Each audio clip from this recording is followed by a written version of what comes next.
안녕하십니까. 맨눈으로 세상의 흐름을 읽어드리는 Y타임 정세 분석의 추부길입니다. 러시아가 이 우크라이나의 북부 지역에서 사실상 완전 철군한 상황에서 이 동부 지역의 전력을 집중시키고 있죠. 이런 가운데 앞으로 전세가 결코 러시아에게 유리하지 않다, 이런 진단이 나왔습니다. 영국의 유력 일간지죠. 가디언은 영국 시간으로 6일 이런 보도를 했습니다. 그동안 서방 세계가 우크라이나에 대해 방어용 무기를 집중적으로 지원해 왔지만, 만약 공격용 무기를 지원하는 방향으로 상황이 전개된다 그러면 우크라이나에서 전세를 완전히 뒤집을 수도 있다, 이렇게 전망을 한 겁니다. 이와 관련해서 필 오스본 전 영국 국방정보국장도 이 관건은 서방이 공격용 무기 지원으로 얼마나 전환하는지, 그리고 필수 군사 장비의 공급을 얼마나 확실히 유지하고 강화하는지가 될 것이다, 이렇게 가디언에 분석을 했습니다. 한 영국 정부의 고위 소식통도 더 타임스에 우크라이나군이 러시아군을 물리치는 게 아마 가능할지도 모르겠다 그러면서 이건 우리가 어떤 도움을 줄지에 달렸다라고 내다봤습니다. 그러면서 앞으로 3주가 전쟁의 승패를 가르는 중대한 그런 분기점이 될 것이다, 이렇게 진단한 겁니다. 영국 싱크탱크의 국제전략문제연구소 IISS의 프란치스 스테반 가디 연구원도 이 우크라이나가 서방으로부터 상당한 무기를 지원받으면 소모전을 통해 러시아의 애초 목표를 무산시키는 차원의 승리를 거둘 수도 있다, 이렇게 더 타임스에 밝혔습니다. 사실 지금까지 우크라이나군은 북부의 수도 키이우 주변에서 휴대용 대전차 로켓포를 들고 쳐들어오는 이 러시아군 기갑부대를 막아내는 데 진력을 다했습니다. 그런 우크라이나군의 강력한 저항에 러시아군은 고전을 거듭했고 결국 수도 점령이라는 군사적 목표를 포기하고 목표를 동부 돈바스 지역으로 수정한 다음에 이 키이우와 체르니히우 일대에서 철수를 했습니다. 러시아군은 현재 이 동남부 요충지인 이 마리우폴을 점령해서 2014년 무력으로 병합한 크림반도로 통하는 육로를 이렇게 통해서 세우고 동부 점령지를 넓힐 계획을 하고 있습니다. 특히 이 푸틴 러시아 대통령이 제2차 세계대전 승전 기념일인 5월 9일에 맞춰서 승리를 선언하려고 준비하고 있기 때문에 그 이전에 이 동부 지역에 대한 집중적 공격을 통해서 이 동남부 지역 점령을 고착화하려고 하고 있는 겁니다. 그렇기 때문에 앞으로 3주 정도가 우크라이나 전쟁의 최대 고비가 될 것이다, 이런 전망이 나온 겁니다. 그런데 여러분, 이런 상황에서 미국 상원이 미국 시간으로 6일 우크라이나의 무기 등 군수물자를 사실상 무제한으로 지원할 수 있는 무기대여법, 일명 렌드리스법을 만장일치로 통과시켰습니다. 제2차 세계대전 당시인 1941년 미국이 연합군에게 대규모 군사물자를 지원하기 위해서 만든 법을 81년 만에 다시 발동한 겁니다. 상원은 이날 이 법안을 통과시키면서 조 바이든 미 대통령이 우크라이나에 전쟁 물자를 지원할 때 필요한 각종 제약을 한시적으로 완전 면제한다라고 밝혔습니다. 이건 바이든 대통령이 우크라이나 상황을 잘 파악해서 얼마든지 마음껏 지원해도 좋다, 이런 선언을 한 셈입니다. 이 법안은 상원에서 집권 민주당과 야당 공화당이 초당적으로 합의한 만큼 남은 하원 통과 그리고 대통령 서명 절차 또한 신속하게 이루어질 것으로 보입니다.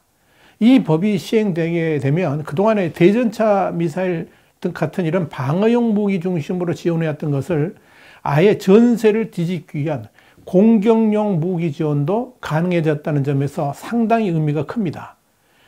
그것도 핵무기를 제외한 모든 무기 지원, 그리고 사이버전 물자, 식량 및 의료기기, 또 경공업 및 중공업 장비, 이런 것도 다 허용하고 있다는 점에서 앞으로 미국의 우크라이나 지원이 아주 통 크게 이루어질 가능성이 상당히 있습니다.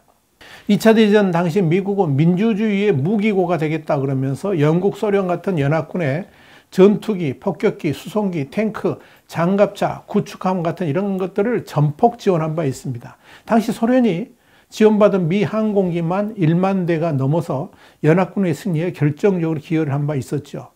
CNN은 또 로이드 오스틴 국방장관이 처음으로 우크라이나군에 러시아군에 관련된 다양한 정보를 제공하고 있고, 특히 동부 돈바스 지역에서의 전투와 관련된 구체적인 정보들을 우크라이나에 거의 실시간으로 주고 있다, 이렇게 확인해 줬다고 7일 보도를 했습니다. 결국 미국이 이런 지원은 우크라이나 전쟁에서 러시아가 패색이 짙어가고 있다는 진단을 내렸다는 것이고, 더불어서 우크라이나를 조금만 더 지원해도 승리할 수 있을 것이라는 결론을 내렸다고 볼 수 있습니다. 실제로 존 커비 미 국방부 대변인이 이날 우크라이나가 전쟁에서 절대적으로 승리할 수 있다고 자신했습니다.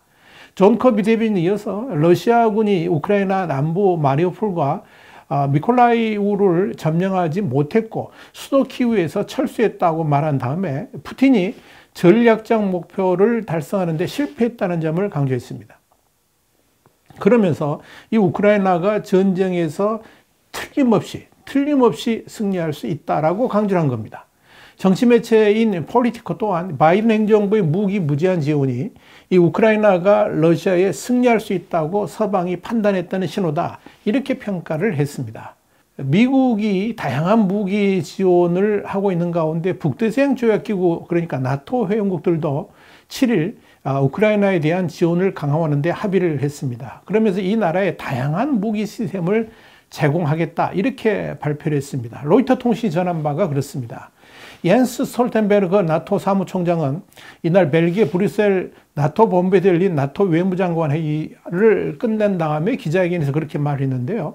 동맹국들은 우리가 우크라이나 부차와 러시아의 통제에서 최근 벗어난 다른 지역에서 본 끔찍한 민간인 사례를 규탄했다 그러면서 동맹국들은 많은 걸 해왔다. 그리고 용감한 우크라이나민들을 돕기 위해서 지금 또 중장기적으로 더 많은 일들을 하게 될 것이다, 이렇게 말을 했습니다. 이날 회의에 앞서 드미트로 쿨레바 우크라이나 외무부 장관은 나의 의제는 매우 간단하다. 3개 사항뿐이다. 그것은 무기, 그리고 무기다, 이렇게 말했습니다. 그러면서 이 나토 회원국들의 추가 무기 지원을 촉구한 겁니다. 쿨레바 장관은 이어서 우리는 어떻게 싸우는지 알고 있다. 우리는 어떻게 이길지도 알고 있다. 하지만 우크라이나가 요청한 무기들의 지속 가능하고 충분한 공급 없이는 이 같은 승리는 엄청난 희생을 동반하게 될 것이다 그랬습니다. 그러면서 우리가 더 많은 무기를 확보하고 그것들이 우크라이나에 더 일찍 도착할수록 더 많은 인명을 구하게 될 것이다, 이렇게 덧붙였습니다. 이런 우크라이나의 지원 요청에 화답하듯 영국도 우크라이나에 순찰, 정찰용 장갑차를 포함해가지고 대전차와 대공 미사일 등을 추가로 지원하기로 했다, 이렇게 더 타임스가 이날 보도를 했습니다. 사실 우크라이나에 대해서 공격용 무기 지원에 물꼬를 튼 나라는 나토 국가로는 체코가 처음이었습니다. 월스트리트저널은 체코가 구소련이 설계한 탱크를 개량한 T-72M 10수대하고 포병 전투차 BMP-1, 또 곡사포 등을 우크라이나에 지원했다라고 보도를 했습니다. 이런 서방 진영의 우크라이나 무기 지원 확대와 관련해서 가디언지는 서방의 목표는 점점 더 확실해지고 있다 그러면서 결국 러시아가 패배의 기운이 강해지면서 하루빨리 평화회담을 통해 전쟁을 마무리 짓도록 만드는 것이다, 이렇게 6일 보도를 했습니다. 그런데 말입니다. 이렇게 미국과 유럽에서의 우크라이나에 대한 무기 지원이 날로 확대되고 강화되고 있는 가운데 이 러시아는 전쟁 물자가 고갈되어 가면서 중국과 북한에 지원 요청을 하고 있는 것으로 확인이 됐습니다. 러시아 연방의회 의원 출신이고 러시아 석유회사 유코스의 최고 경영자를 지낸 바 있는 레오니드 네즈플린은 4일 이런 말을 했습니다. 러시아 매체하고 인터뷰에서 그런 말을 했는데요. 쇼이구 국방장관이 지난달 우크라이나 전쟁으로 소진된 미사일과 탄약 등을 요청하기 위해서 중국과 북한을 방문했다, 이렇게 말을 한 겁니다. 네즈블린은 2003년, 2004년 포브스지가 선정한 세계 100대 부자에 포함된 러시아의 올리가리, 그러니까 신흥재벌 출신이었죠. 그런데 크렘린하고 갈등이 생겨서 러시아를 떠나서 지금은 이스라엘의 헤브로 대학에서 자신의 이름을 내건 러시아 연구센터를 운영하고 있습니다. 네즈블린은 이어서 여러 믿을 만한 소식통에 따르면 쇼이구 장관이 러시아가 보유한 부품들과 호환 가능한 미사일을 찾기 위해서 북한과 중국을 방문했지만 중국은 미사일 지원을 거절했다. 북한은 승인했다고 합니다. 네즈블린은 그러면서 쇼이구는 북한에 가장 오랜 시간 머물렀고 북한이 그의 종착지였다 그러면서 내가 하는 한 그는 북한과 무기 지원에 합의했다라고 주장을 했습니다. 네즈블리는 또 러시아는 북한과 미사일 체계 일부를 공유하고 있다 그러면서 북한 미사일은 러시아하고 호환 가능할 것이라고 주장했습니다. 그러면서 북한이 어떤 무기를 지원하기로 했는지는 알 수 없지만 우크라이나 전선에서 안정을 되찾을 충분한 수준은 아닐 것이다 이렇게 말했습니다. 그런데 이 네즈블린이 언급한 쇼이구 장관의 중국과 북한 방문 시점은 쇼이구 장관의 잠적 시점과 일치한다는 점에서 주목을 끕니다. 또한 이 쇼이구 장관이 잠적했을 때 미국이 중국이 러시아에 무기를 지원하려는 움직임이 있다, 이런 첩보를 공개한 시기하고도 묘하게도 일치를 합니다. 그런 점에서 상당한 신빙성이 있지 않나 이렇게 판단이 됩니다. 네즈블린의 발언이 사실이라 그러면 러시아는 지금 보유한 미사일도 사실상 바닥을 드러내고 있다는 것이고요. 더불어서 우크라이나 전쟁에서의 승기를 확실히 하기 위한 전쟁 물자도 부족하다는 점에서 주목을 끕니다. 러시아는 이런 미사일의 부족뿐만 아니라 전투병도 부족해서 곤욕을 치르고 있습니다. 뉴욕타임스는 미국 시간으로 6일 서방관리의 말을 인용해서 이런 보도를 했습니다. 우크라이나 전쟁에 투입할 병력이 부족해지니까 시리아 무장 요원과 러시아인 용병들을 파견하고 있다, 이렇게 보도를 했습니다.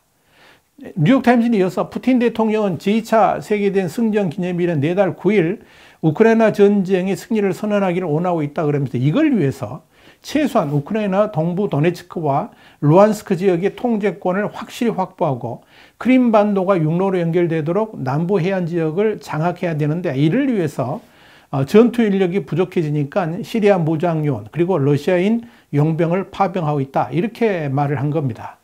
미국 국방부 관계자에 따르면 이 러시아는 지난 2월 지상군 전투부대의 75%인 15만 명 이상을 전쟁에 보냈지만 보급 문제와 예상보다 강력한 우크라이나군의 저항으로 사상자가 대거 발생하고 사기도 꺾인 상태다는 겁니다. 또 이 중 1만 8천여 명이 사망을 했고 4, 5만 명 정도가 부상당했거나 전투 능력을 상실한 것으로 추정되고 있습니다. 사실상 초기 전투 인력의 절반 가까이를 손실당했다는 의미죠. 인터팍스 통신에 따르면 이 페스코브 대변인은 이날 영국 TV인 스카이뉴스하고 인터뷰에서 우리는 상당한 군 손실을 보고 있다 그러면서 우리에게 이는 심각한 비극이다, 이렇게 말했다는 겁니다. 그렇지만 러시아군의 손실이 구체적으로 어느 정도가 되는지에 대해서는 언급하지 않았습니다. 자, 그래서 이 러시아는 최근 13만 명이 넘는 신병을 충원했습니다만은 아직 훈련이 전혀 되어 있지 않은 상태고, 또 은퇴한 예비역의 재입대를 통해 가지고 전투 인력을 보강하려고 하고 있습니다만 역시 재배치까지는 여러 달 이상이 걸릴 것으로 보이기 때문에 당장에 전투 인력으로 활용할 수는 없을 것으로 보입니다. 그래서 러시아는 우크라이나 동부 지역에 집중하기 위해서 4만 명의 병사가 러시아 북부 키우와 체르니우 일대에서 러시아하고 벨라루스로 철수를 했고 앞으로 수주 내에 재정비를 거쳐서 우크라이나 동부에 재배치될 가능성이 크다, 뉴욕타임스는 그렇게 보도를 했습니다. 어쩔 수 없이 러시아는 당장의 동부전선에서의 승리를 노리기 위해서 사설 용병 회사인 와그너 그룹의 소속 전투 인력을 포함한 이제 용병들이죠. 오랜 내전을 겪은 시리아 출신 무장대원, 또 조지아와 러시아 극동 지역에 배치된 징병, 직업군인까지 동원하고 있다 하는 이야기입니다. 미국의 한 고위 관계자는 이 우크라이나에 배치된 사설 군사업체 와그너 그룹의 용병 수가 초기보다 3배 넘게 늘어난 숫자인데요. 조만간 한 1000명에 이르지 않겠나, 이렇게 예상을 했습니다. 그러면서 이들이 리비아에서 사용하던 대포와 대공무기, 레이더를 우크라이나로 옮겨오고 있다라고 말했습니다.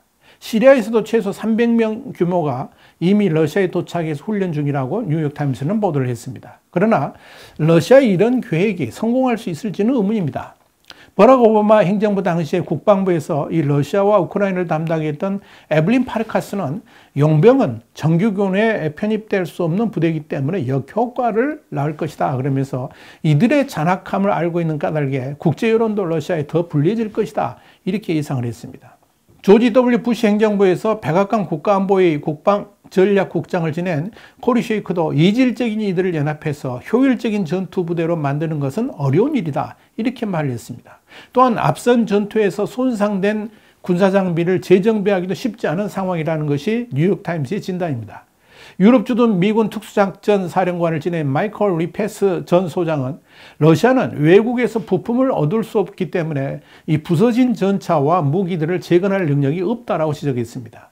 비영리 연구기관인 CNA에 러시아 군사 전문가인 마이클 코프만도 러시아는 병력이 부족하고 우크라이나의 전쟁에서 장기전을 할 수 있는 상황도 아니다, 이렇게 잘난 말을 했습니다. 여러분, 이렇게 갈수록 러시아는 자신들이 파놓은 우크라이나 수렁으로 빠져들고 있습니다. 더불어서 그 함정에서 빠져나갈 힘도 사라져가고 있습니다. 이것이 지금의 우크라이나 전쟁 상황이다, 이렇게 정리할 수가 있을 겁니다. 와이타임 정세 분석이었습니다. 다음 시간에 다시 뵙겠습니다. 감사합니다.